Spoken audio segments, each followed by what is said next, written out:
នេះគឺជាប្រវត្តិនៃអាណាចក្រខ្មែរ Empire កាលពីប្រមាណ 6000 ជាងឆ្នាំមុនថៃឬសៀមគឺគ្មានក្នុងផែនទីនៃប្រវត្តិសាស្ត្ររបស់ពិភពលោកឡើយផ្ទុយទៅវិញគឺមានតែទឹកដីរបស់អាណាចក្រខ្មែរមុនសម័យអង្គរទៅទៀត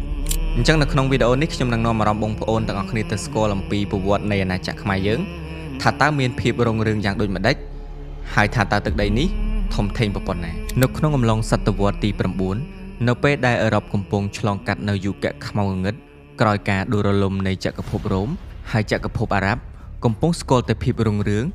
វាទីកាន់កាប់ទឹកដីនៅប៉ែកខាងត្បូងនិងខាងកើតនៃតំបន់មេឌីទែរ៉ាណេចំណែកឯនៅក្នុងតំបន់អាស៊ីអាគ្នេយ៍ឯនេះវិញអាណាចក្រមួយកំពុងតែងើបឡើងនិងស្គាល់ភាពរុងរឿងខ្លាំងដែរនោះគឺអាណាចក្រខ្មែរតាមរយៈការសិក្សាស្រាវជ្រាវរបស់អ្នកបុរាណវិទ្យាគេបានរកឃើញថា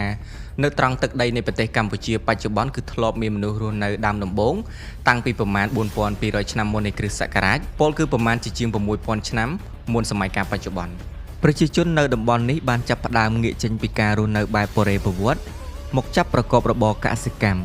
រួចហើយបន្តិចម្ដងបានមកកើតទៅជារដ្ឋមួយឡើង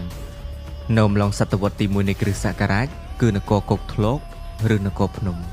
ដែលនៅក្នុងឯកសារចិនហៅคล้ายមកជាហ្វូណនដំណើររឿងនៃការកកើតនគរគោកធ្លកឬហ្វូណនត្រូវបានគេដំណាលជាលក្ខណៈរឿងព្រេងនិងមានកត់ត្រាទុកក្នុងសិលាចារឹកនិងក្នុងឯកសារចិនតាមដំណើររឿងព្រេងនៅក្នុងទំនៀមទម្លាប់ប្រពៃណីខ្មែរការកកើតនៃនគរគោកធ្លកចាប់ផ្ដើមពីអាពាហ៍ពិពាហ៍រវាងព្រះថោងដែលជាមហាក្សត្រមកពីឥណ្ឌានិងនាងនាគដែលជាម្ចាស់ស្រុកក៏ប៉ុន្តែនៅក្នុងសិលាចារឹកជាភាសាសំស្ក្រឹតគេបានរកឃើញនៅកំណត់ត្រាអំពីដំណើររឿងនៃអាពាហ៍ពិពាហ៍រវាងម្ចាស់ស្រុកគឺព្រះនាងសោមាជាមួយនឹងព្រាហ្មណ៍ម្នាក់ឈ្មោះកៅដិនដែលធ្វើដំណើរតាមទូកមកពីទិសខាងត្បូងអាចមកពីកោះជ្វាឬស៊ុមាត្រាចំណែកឯឯកសារចិនវិញមានកត់ត្រាអំពីអាពាហ៍ពិពាហ៍រវាងព្រះបាទហ៊ុនទៀននិងព្រះនាងលាវយីអ្នកប្រាជ្ញខ្លះយល់ថាដំណើររឿងទាំង3ខាងលើនេះគឺជារឿងតែមួយគ្រាន់តែមានការកត់ត្រាឈ្មោះខុសៗគ្នាក៏ប៉ុន្តែអ្នកខ្លះទៀតយល់ថារឿងនេះអាចជាដំណើររឿងផ្សេងគ្នាដែលកើតឡើងនៅក្នុងទឹកដីខ្មែរដូចគ្នាប៉ុន្តែក្នុងកាលវេលាខុសគ្នាព្រះបាទហ៊ុនទៀនឬកៅដិនឬព្រះថោងនិងព្រះនាងលាវយីឬព្រះនាងសោមាកូនព្រះច័ន្ទឬនាងនាគនេះហើយ